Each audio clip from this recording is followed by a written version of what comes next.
Life's full of so many could haves, would haves, and should haves. But at the end of the day, it is what it is. All one can do is learn, be richer for the experience, and move on. Speaking of learning, one can always make time to enhance their language, which is why today we are discussing the perfect conditionals, beginning with the first one, which is could have. Let's begin.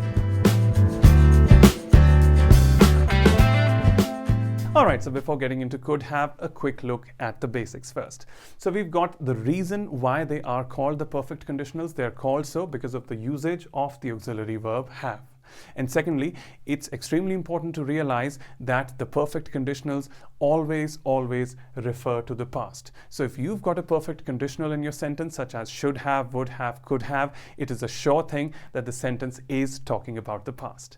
And now on to could have. So firstly, let's have a look at the form of could have. That is to say that the verb that will be utilized in conjunction with could have. So whenever you've got could have in a sentence, it will be always followed by the verb in the past participle, that is to say in the third form. So you've got some examples such as could have taken, could have eaten, could have driven, and so on. And now on to the first use. You've got the first use where we have situations such as unrealized past ability or missed opportunity. So if you've got a situation wherein people feel that they had the ability to become someone or something, yet they were not able to turn that into a reality or were not able to achieve that, this is expressed using the conditional could have. And secondly, if somebody felt that they missed the chance to do something, which is a missed opportunity, that too is expressed using could have. Let's have a look at some examples over here. So we've got the first sentence serving as an example for unrealized past ability, and it goes like, I could have been an actor, instead I had to study law. So how's that for a turnaround from the world of Oscars to the world of order? All due respect to the legal profession. So you've got the subject here who actually wanted to be an actor but instead chose law over that. So the dream or the wish could not be realized here. So that's an unrealized past ability, hence being expressed using could have. So could have been, and been being the past participle of the verb be. Let's go on to another example over here, this time an example for a missed opportunity. You've got Gary could have taken a bus, instead he chose the more expensive cab. So in this case, Gary has chosen the cab over a bus. Perhaps Gary didn't want to make the effort, he didn't have the time, or plain simple, he just didn't know where to get a bus from. So how do we express that? Once again, we express that using Gary could have taken a bus. Now finally, ending with two simple sentences over here, we've got the first one as we could have met yesterday, but we did not. So how do we say that? We say that as we could have met yesterday. And finally, we've got the thieves could have been caught, but they were not. Lucky rascals got away. Good for them. So once again, that is another missed opportunity being expressed with the use of could have in the sentence. The thieves could have been caught. And with that, we come to the end of the first usage of could have in the light of unrealized past ability or missed opportunity. And now very quickly on to the second and final usage of could have, which is criticism. Let's go.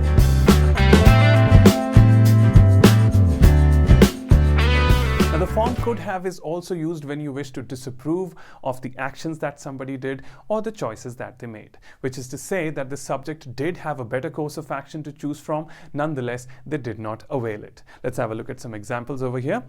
So we've got a very motherly or sibling-like nag coming up.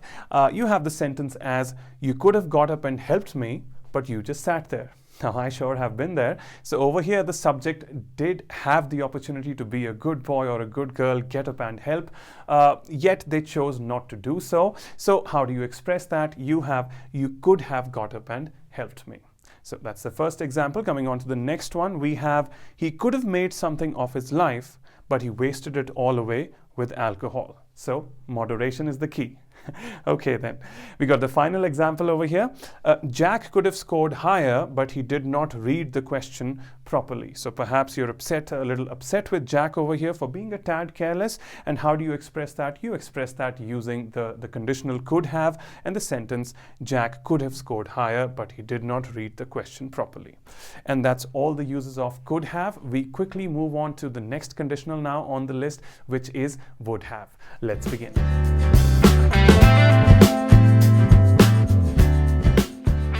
All right, so now on to the uses of would have. We begin with the first one, which is the prediction about an imaginary past situation. Now, what we're doing over here is we're guessing the outcome of an imaginary situation if it were to come true in the past. Let's take some examples. We've got the first sentence as life in the Middle Ages was terrible. You would have hated it. Now, what is the imaginary part over here? It is that you're imagining the person that you're talking to have been alive during the Middle Ages. And based on that, you make a guess about the outcome, which is you would have hated it. So in all such cases, you've got would have as the best choice of the perfect conditional. We take one more example, which is I'm glad you didn't watch the movie.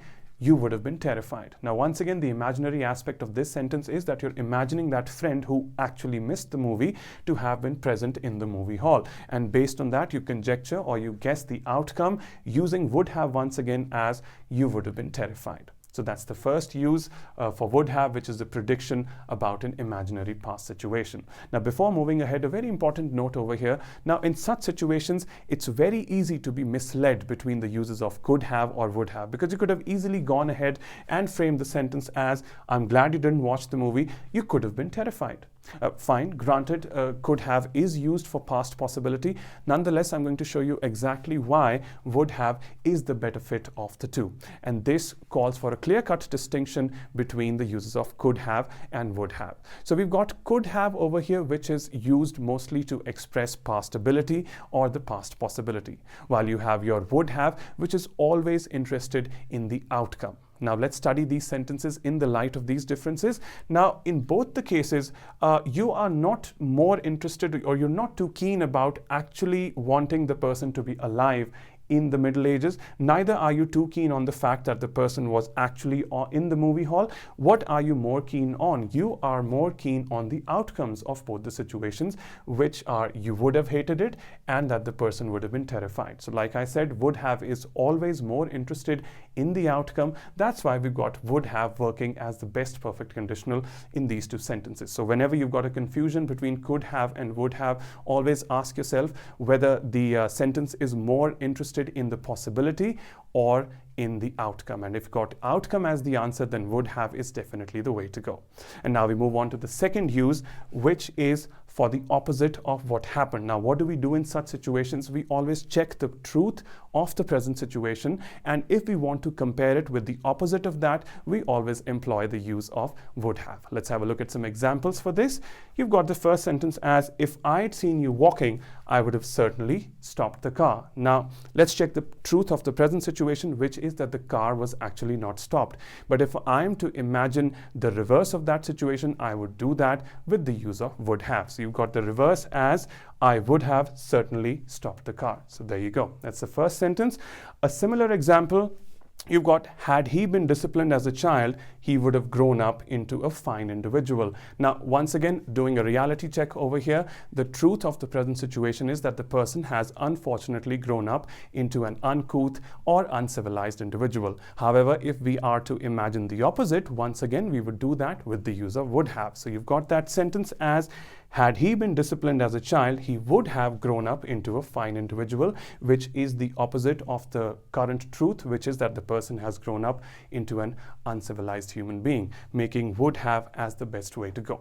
And that's the second difference, second use rather. And we come to the final use, which is making wishes. Now, whenever you're making a wish and you're wondering over its consequences, once again, would have is the best choice of the perfect conditionals. Let's observe an example over here. So we've got, if I were the president, I would have done things differently. So you're making a wish, the wish to be a president. That's quite ambitious. Good on you. So you've got, if I were the president, I would have done things differently. That's the consequence of the wish being expressed once again with would have as the choice of your perfect conditional. And with that, we wrap up all the uses of would have. We move on to the final perfect conditional on the list, which is should have. Let's begin.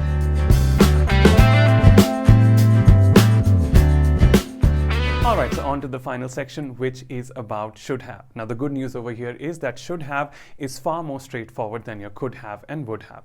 Let's begin with the first use, which is to express situations where somebody didn't do something that was important. Let's take an example right away. You've got the first sentence as Julia should have gone to the doctor, but she forgot. Now, it was an important appointment perhaps, and she was supposed to be there. She missed it, which could be harmful for her health. So how do you express that? You've got Julia should have gone to the doctor, but she forgot. Taking a similar example, you've got I should have studied harder at school. So perhaps a tinge of regret on the part of the speaker over here. Perhaps the consequences of this are reflecting in the higher studies or in the professional life of the speaker. So that regret being expressed with the use of should have as I should have studied harder at school.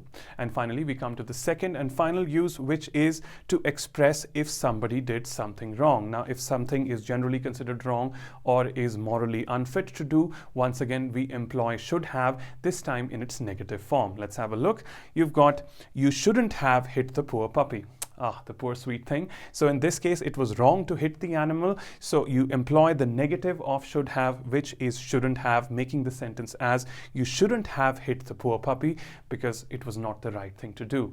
And another similar sentence, the last example, you've got you shouldn't have yelled at your mother, especially without reason. Love your mommy. So another thing which should not have been done, expressed as you shouldn't have yelled at your mother, especially without reason. And with that, we come to the end of should have as well, completing this presentation. I hope you found this useful. If you have, please go ahead, like, share, and subscribe. I'll be back soon with more useful stuff. Till then, keep supporting, keep watching. Thank you so much.